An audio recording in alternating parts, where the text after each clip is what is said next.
कब तक इन बातों को बैठ के रखोगे? कहते हैं निकाल दीजिए। साधु का लक्षण कहा गया कि साधु ऐसा चाहिए जैसे सूप स्वभाव, सारे सारे को गहे रहे, थोता दे उड़ाए। परम पूज्य आचार्य सन्मति सागर जी महाराज, तपस्वी सम्राट आचार्य सन्मति सागर जी के प्रवचन की पंक्तियां थी।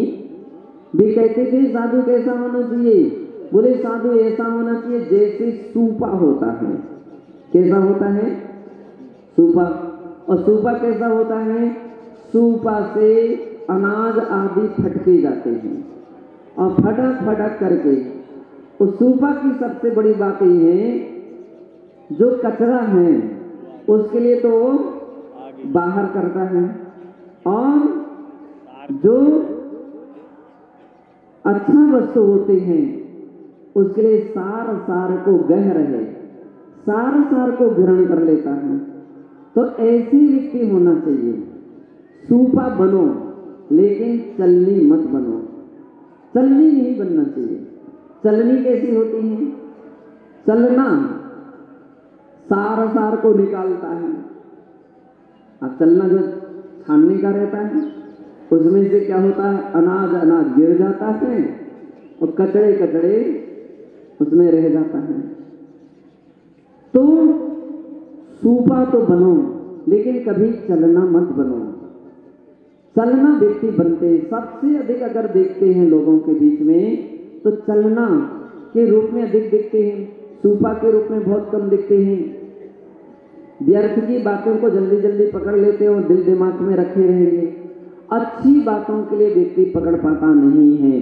पूज्य आचार्य महाराज कह रहे हैं, इसलिए उत्तम तरीका है मनोमुक्ति का पालन कीजिए। इससे आपकी अहिंसा व्रत की रक्षा होगी। और आदान निक्षेपण समिति, ये तीसरी भावना है। कोई भी सामग्री उठाओ रखो तो पीछे से मार्जन करके उठाइए रखिए, वो आदान निक्षेपण समिति है। पहले ईर्ष्या समिति, देख करके चलना। तो बहुत सारे लोग देख करके चलते हैं, लोभी लालची लोग भी देख करके चलते हैं, लेकिन क्या देख करके चलते हैं? कहीं रुपया तो नहीं पड़े, कहीं कुछ सामग्री महत्वपूर्ण सामग्री तो नहीं पड़ी है। तो ऐसा देखने का नाम देखना नहीं है। देखने का अर्थ क्या है? देखने का अर्थ केवल रुपया पैसा मत देखो। अगर जंगलों में कोई व्यक्ति चलता वो भी देख करके चलता है, लेकिन वो क्या देख करके चलता है? वो केवल ये देख करके चलता है कि कांटा या कांच वगैरह तो नहीं पड़े, नुकीले पत्थर तो नहीं पड़े, चोट आ जाएगी। बंधुओं, कितनी सावधानी से चलता है, उससे भी अधिक सावधानी से मुनियों को चलना चाहिए। उसका नाम है ईर्ष्या समिति। कैसे सावधानी से चलना चाहिए? जैसे रास्ते में जंगलों में व्यक्ति कांच और कांटे देख करके चलता है कि इसमें हमारा पैर पड़ेगा तो कांच लग जाएगा, कांटा लग जाएगा। ठीक उससे भी बढ़कर के अपन को जमीन देख करके चलिए कि मेरा पैर किसी जीव पर पड़ेगा तो उसका जीवन ही समाप्त हो जाएगा। ऐसा विचार करने वाले, ऐसी भावना बांधने वाले नहीं, जब भी मैं चलूंगा देरी भली हो जाएगी लेकिन सावधानी से चलूंगा, इसका नाम है ईर्ष्या समिति। और कोई भी वस्तु लूंगा रखूंगा तो उसका नाम है आदान निक्षेपण समिति। तो लेते देते समय, उठते बैठते समय, सोते समय सावधानी की जो भावना रखना, पीछे से मार्जन करके हम रखेंगे उठाएंगे, इसका नाम है आदान निक्षेपण समिति। आलोकित पान, दिन में प्रकाश में भोजन करना, याद रखिए दिन का प्रकाश होना चाहिए। एक बार हम लोग जब दिल्ली में थे तो कुछ ऐसे भी श्रावक थे कि जो चौका लगाना चाहते थे, लेकिन उनके यहाँ क्या समस्या थी? क्योंकि उनके घर या मकान ऐसे थे कि जिसमें बिना लाइट के प्रकाश नहीं जा सकता था। बिना लाइट के तो अंधेरा अंधेरा रहता था। तो उन्होंने कहा महाराज श्री क्षमा कीजिए, माफ़ कीजिए, कुछ हमारे पर दया कीजिए कि मैं उसमें चौका लगाना चाहता हूँ, चलेगा क्या? मैं कि नहीं चल सकता है, ये नहीं चल सकता है। आपको चौके ही लगाना है तो ऐसे स्थान पर लगाओ जहाँ पर सहज प्रकाश पहुँचता हो। सहज यानी प्राकृतिक प्रकाश पहुँचता हो, सूर्य की किरणें ना पहुँच पाए लेकिन सूर्य का प्रकाश तो पहुँच जाए, तो और इतना प्रकाश पहुँचे कि जिससे बाल आदि सूक्ष्म वस्तु हमारी देखी जा सके, तो उस ही चौके में आहार ले सकते हैं। क्योंकि एक स्थान पर हम लोग एक चौके से लौट करके आए थे, तो उन चौके वालों के लिए बड़ा खराब लगा था, बड़ा दुख हुआ था। जब उनके लिए समझाया तब उनको समझ में आ गया कि वो लाइट जल रही थी। महाराज सिर्फ क्या करें कि धर्मशाला में दूसरे स्थानों में चौका लगा लीजिए, लेकिन प्रकाश में ही मुनिजन आहार लेते हैं। ठीक इसी प्रकार से श्रावक जन भी प्रकाश में, सूर्य के प्रकाश में ही भोजन करना चाहिए। इसका अर्थ है रात्रि भोजन नहीं होना चाहिए। तो इस प्रकार के 5 भावनाएं अहिंसा व्रत की रक्षा में हेतु हुआ करते हैं। ये अहिंसा व्रत की रक्षक हैं।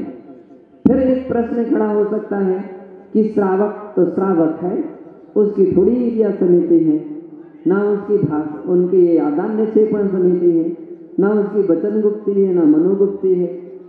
तो ये बातें आप श्रावकों के लिए क्यों घटित कर रहे हो? अणुवृत्ति के लिए क्यों घटित कर रहे हो? ये जो 5 बातें हैं ये महावृत्ति के लिए तो ठीक है, अणुवृत्ति के लिए अणुवृत्ति भी इन भावनाओं को भाए। क्या बतला रहे हैं यहाँ पर? भावना भाने में तो कोई परेशानी नहीं है, इन भावनाओं को भाए कि वह दिन कब आए कि मैं भी एरिया समिति से चलूँगा, मैं भी मनोगुप्ती का पालन करूँगा, वचन गुप्ती का पालन करूँगा, आदान निक्षेपण समिति का पालन करूँगा, इत्यादि प्रकार की आलोकित पान भोजन करूँगा।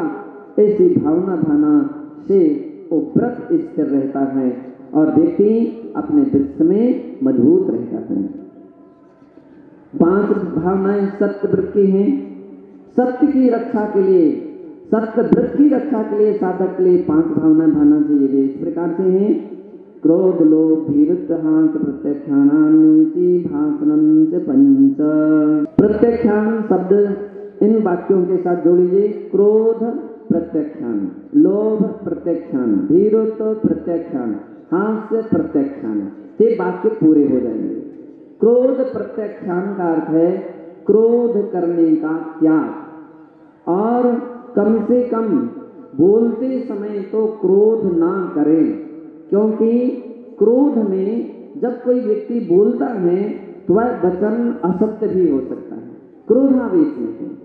आप लोग जब कहीं कोर्ट कचहरी के वे दस्तावेज वगैरह लिखते हैं तो उसके पीछे क्या लिख जाता है? अंत में लिखा जाता है कि होश हवास में। क्या लिखा रहा है? होश हवास में जो मैं लिख रहा हूं वह पूर्ण सत्य है। होश हवास का तात्पर्य है क्रोधावेश में बोले गए वचन के लिए प्रामाणिक नहीं माना जाता है। जब 2 व्यक्तियों में लड़ाई झगड़ा हो जाए तो कचहरी में मालूम है जज कहता है 10 मिनट ठहरिए, उसको क्या करते हैं 10 मिनट 15 मिनट रोक देते हैं, आवेग नहीं देते, और आवेग में बोले गए वचन प्रामाणिक नहीं होंगे। अथवा वो सुनता जाएगा, केवल सुनेगा, समाधान नहीं देगा। समाधान फिर से वो कहेगा, फिर से बोलिए। अब जब वो ठंडेपन में बोलेगा तो वचन प्रामाणिक हैं। क्रोधावेश के वचन असत्य हो सकते हैं। लोभी व्यक्ति के वचन असत्य होते हैं। अपन देख ही रहे हैं, भिंड के बहुत सारे लोग बैठे हैं, 40 रुपया की वस्तु है, 40 की वस्तु कितने में बिकती है? 400 में। फिर जैसे भी ग्राहक निपट जाए, सभी अच्छे लड़के हैं, हमारे लिए सब सुना जाते थे।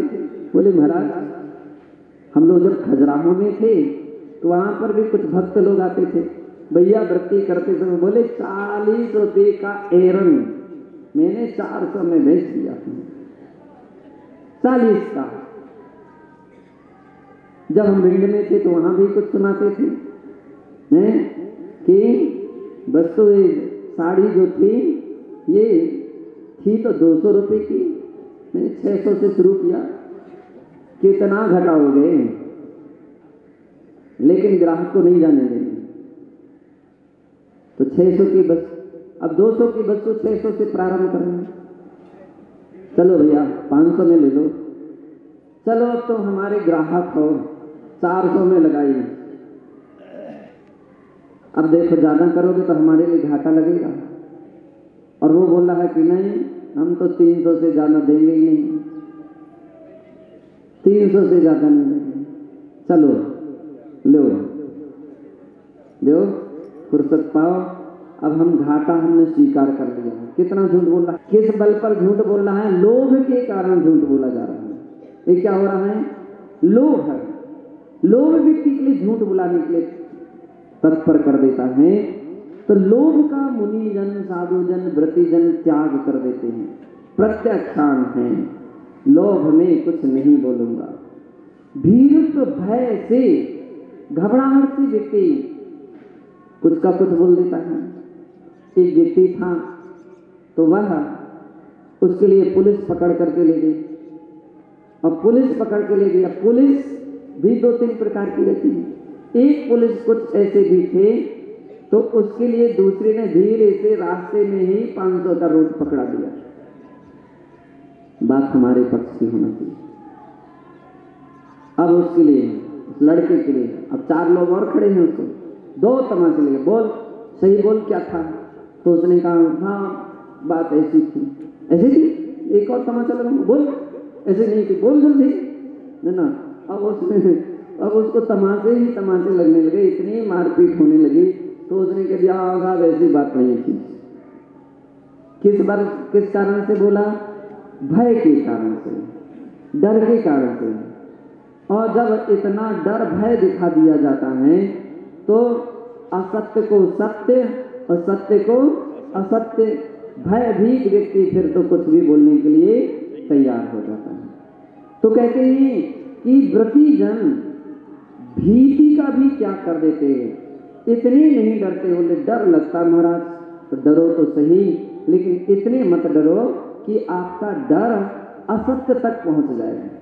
भय तो होना चाहिए। गुरुजन प्रताप गुण के धारी होते हैं, आचार्य गुरु। प्रताप गुण का अर्थ होता है कि उनके व्यवहार, उनकी चर्या भी वे इतने नहीं हो जाते हैं कि किसमिस बन जाए। वे नारियल की तरह रहते हैं कि कोई भी व्यक्ति सिर पर ना चढ़े, ऐसा कुछ काम ना करने लग जाए। तो थोड़ा डर भय दहशत जब व्यक्ति के अंदर बनती है तो संभल करके काम करते हैं और प्रीति भाव बने रहते हैं। तो बोले भय बिनु प्रीति ना होए गुसाई। भय उतना होना चाहिए जितना उचित है।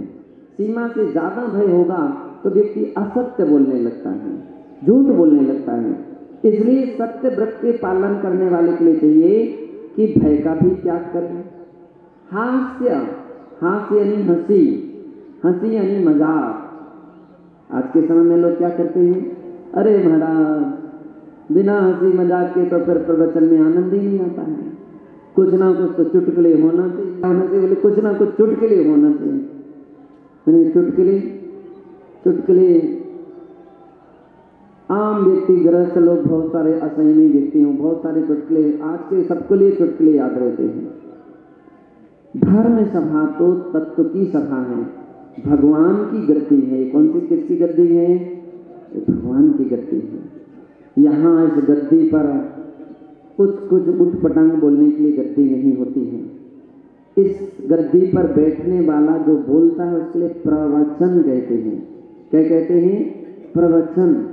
प्रवचन का अर्थ क्या होता है, प्रकृष्टम वचनम इति प्रवचनम। प्रकृष्ट यानी उत्कृष्ट जो वचन है वो प्रवचन, यानी जिनवाणी के जो बात है उसका नाम प्रवचन है। धर्म की गद्दी पर जब भी व्यक्ति बैठे तो प्रवचन के रूप में बैठे और जब राजसभा में बैठे या राज मंच पर खड़ा हो, आम सभा करे, उसमें भाषण दे, और भाषण में सब कुछ हो सकता है। भाषण अलग बात है, प्रवचन अलग बात है। भाषण में चाहे जो व्यक्ति चाहे जैसे बोल सकता है, लेकिन यहाँ चाहे जैसी नहीं बात की जा सकती है। आज के समय में कभी कभी ऐसे व्यक्तियों को गद्दी पर बैठा दिया जाता है जिनको तत्व का ज्ञान नहीं होता है, और वे यहाँ वहाँ की दुनिया भर की बातें कह कर के जाते हैं।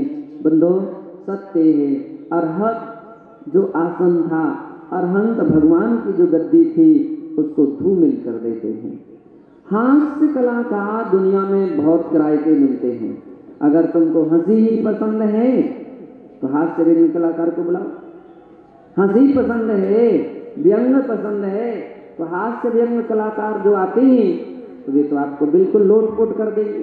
हंसो, कितने हंसते हैं, लोटपोट कर देंगे। मुनि जन ना किसी का व्यंग किसी पर व्यंग कह सकते हैं, ना किसी की हंसी पर बात कर सकते हैं। वे इसके प्रत्याख्यान है उनका। यहाँ संयम बात कही जा रही है। क्यों? हास्य व्यंग बिना झूठ बोले, बिना असत्य बोले, या बिना मिली जुली बातें बोले हास्य हो ही नहीं सकता है। हास्य करने के लिए कुछ ना कुछ असत्य का पुट होना चाहिए। इसलिए जैनाचार्य कहते हैं कि वे हास्य के त्यागी, व्रतिजन हास्य के त्यागी होते हैं, मजाक नहीं करते हैं। कभी कभी कोई व्यक्ति कह दे, महाराज ने मजाक में ऐसा कहा, मजाक यानी झूठ। मजाक क्या हो गई? मजाक यानी झूठ। आप तो सत्यव्रती हो, महाव्रती हो, अणुव्रती हो, प्रतिमाधारी हो, तो क्या वह असत्य परक मजाक कर सकते हैं क्या? असत्य परक नहीं कर सकते हैं। और करोगे तो सबसे बड़ी हानि क्या हो जाएगी? आपका व्रत टूट जाएगा, आपका सत्य व्रत समाप्त हो जाएगा। यह बात आचार्य श्री उमा स्वामी जी समझा रहे हैं। हास्य प्रत्याख्यान की भावना बनाते रहना चाहिए।